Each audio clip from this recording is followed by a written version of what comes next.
Alo.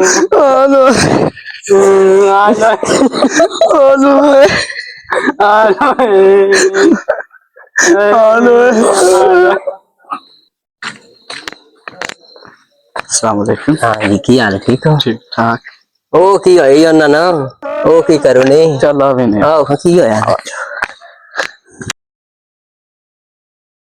ਉਹ ਕੀ ਹੋਇਆ ਜੇ ਖੈਰ भाई जाना सा के दफना छड़िए ਕੀ ਜੇ ਕੌਣ ਮਰ ਗਿਆ ਜੇ जो तुसी भी दार ਮੂੰਹ ਖਾਓ ਖਾ ਕੀ ਬਣਿਆ ਕੀ ਹੋਇਆ ਕਿਉਂ ਰੱਖ ਛੜਿਆ ਜੇ ਮੰਜੀ ਤੇ भाईजान जेड़ा हाल कर छड़े चलाने नाल होए नहीं चंगे दफना छड़िए ਉਹ ਚੱਲੋ ਅਸੀਂ ਵੀ ਫਿਰ ਤੁਹਾਡੇ ਨਾਲ ਹੀ ਆ ਚੁੱਕੋ ਜੀ ਰੱਖੋ ਸੁੱਤੇ पेट्रोल मंगाई स्कूटर दफनाई पेट्रोल मंगाई स्कूटर दफनाई पेट्रोल मंगाई स्कूटर दफनाई पेट्रोल मंगाई स्कूटर दफनाई पेट्रोल मंगाई स्कूटर दफनाई टुर गए यार मोहब्बतां वाले